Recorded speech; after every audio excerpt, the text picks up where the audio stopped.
Hi everyone. I'd like to pay my respects to the Larrakia people on this country that we're working on today, and also my respects to the Wikinkuku people on the country that APN works on.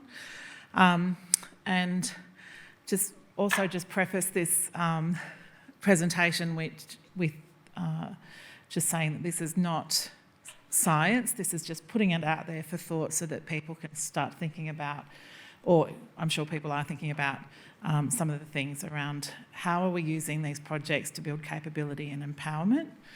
So we all are knowing that we're working in these markets that are emerging, and it's sort of like becoming this nexus, which is like the intersection between the ways in which we've done stuff as well as the ways in which some things might be changing. And that means that some things are being driven by price and other things are being driven by, funding rounds through government. So we're sort of trying to figure out how we're converging in our work to meet both market opportunities and delivering grant outcomes. But we also know that the projects that we're working on are sort of in a spectrum, so not all of us are doing the same things, and certainly in the carbon market, some traditional owners may not even be doing anything. They might have, for things like that are on different types of land tenure, they might have not much involvement in the project at all, but for an organisation like APN, where we're working on the land that the traditional owners who own the company also own, it becomes something that's slightly different, and the role of APN has always been about the empowerment of weak people on weak country in different ways. All right, so we often think about how we're planning for the future in ways that are clearly about what traditional owners' aspirations are, but we also try to think about them in ways that can speak our story to the outside world so that we can have either great investment opportunities into what traditional owners want to do on their country. So we also think about how do we speak to things like the UN SDG goals, which have some clear sort of indicators for how are we progressing towards the Sustainable Development Goals. So we talked about healthy country, we talk about healthy people, sorry, I can't see either one.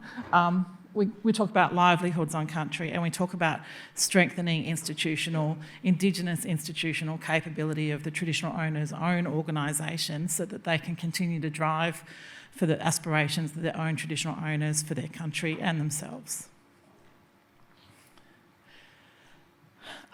So this is a little bit about what do we need, what do traditional owners or Indigenous people need to think about if they're thinking about pursuing all the opportunities to possibly work in this sector. And I've sort of broken it up into the things that you might need to do when you're thinking about building an organisation from down into the organisation, so the things that you need to do to strengthen your own organisation. And so we all sort of work in this, so it's not rocket science. But I thought just putting it up there might help us just to articulate it. So we know that people have been doing country management for so long before anyone ever paid them to do it. But now we're sort of knowing that we need to sort of do it in organisations and institutions that are Indigenous, hopefully your own, and that there's some capabilities that we need to build internally, like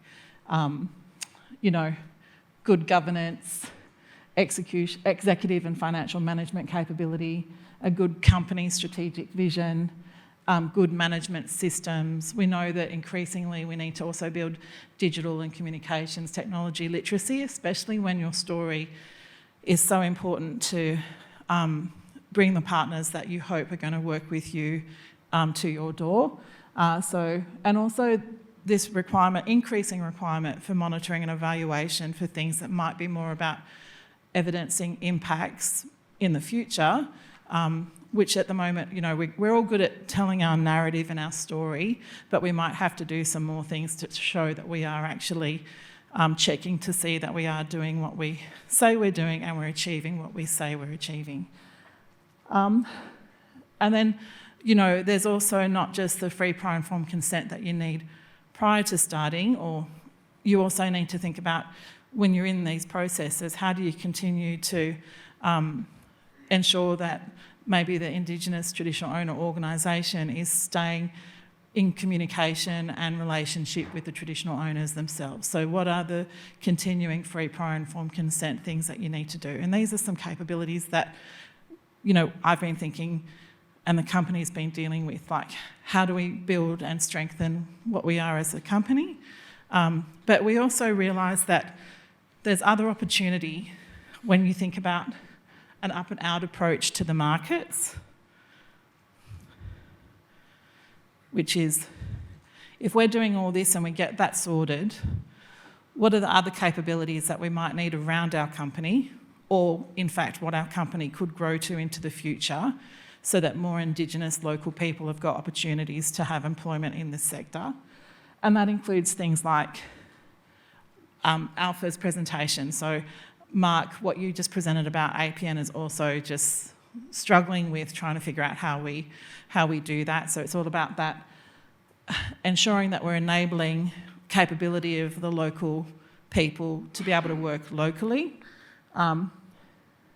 ensuring that we're enabling Indigenous good governance for country and organisations,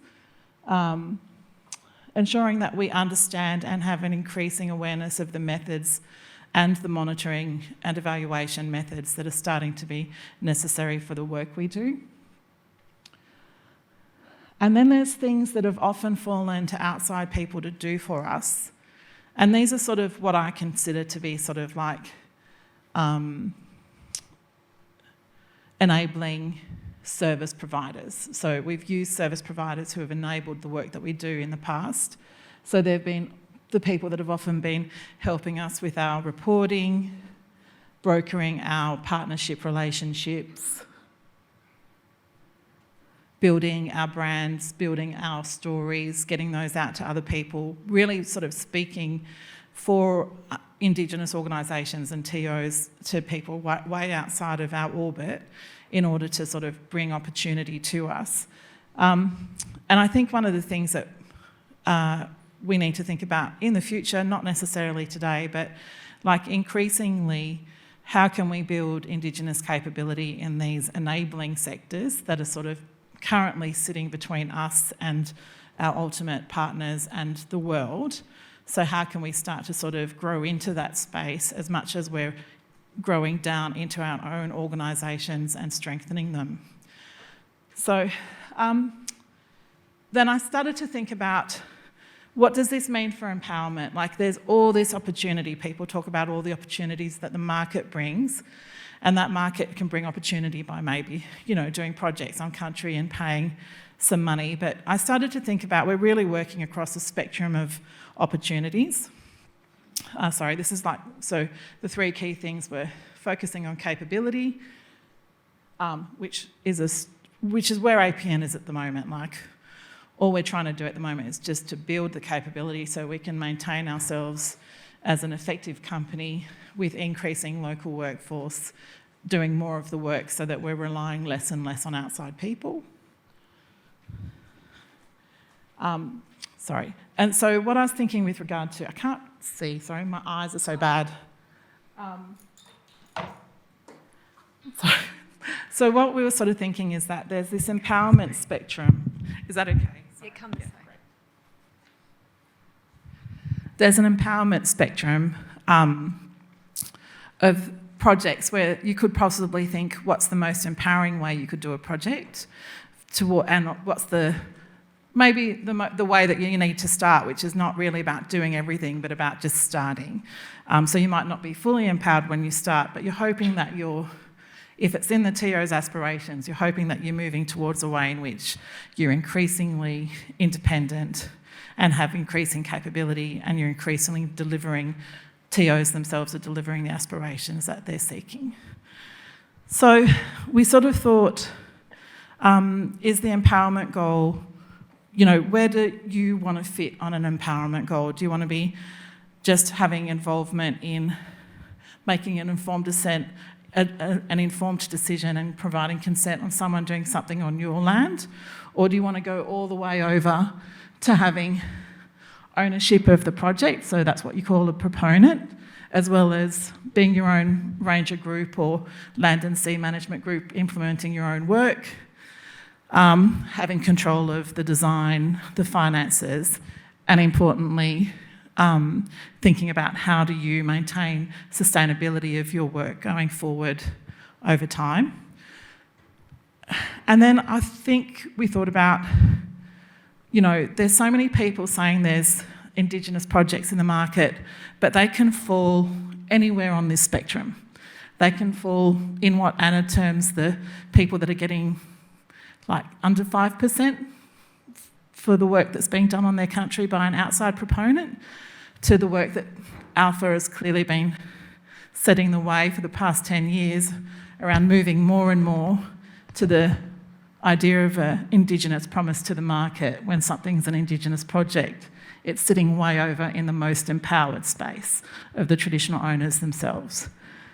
And it's just really interesting that I've never seen an articulated spectrum of projects before. So this is just my first brain dump. It's not the end, but everyone can have this dialogue and add to it, and we can get clearer and clearer on what we mean about good Indigenous carbon and land and sea management projects, and what does that mean.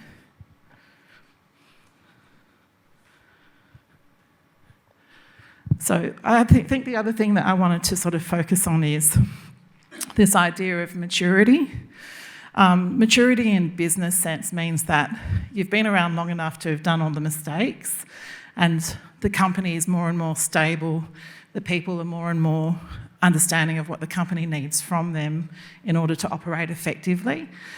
And I think what Debbie said earlier, which was about when they started the project, they didn't start where they are now. And I don't think anyone is expected to start a project at full maturity. But I think the thing is, when you start a project, how do you know that you're tracking towards a mature project, a mature company, and increasingly capable people that can continue to build that company going forward?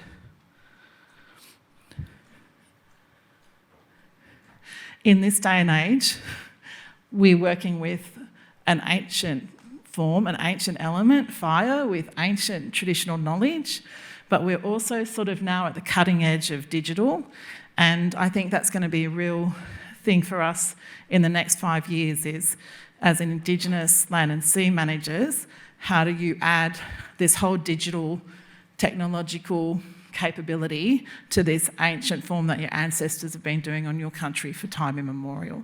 So that's a really interesting thing for me, because I started my career in 1997 working for the federal government, introducing the internet to Australia and trying to get people to understand how the internet was going to change our world.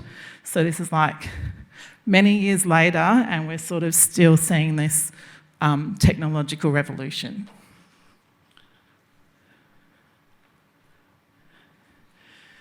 And then we get to good relationships generally require, transparency between partners.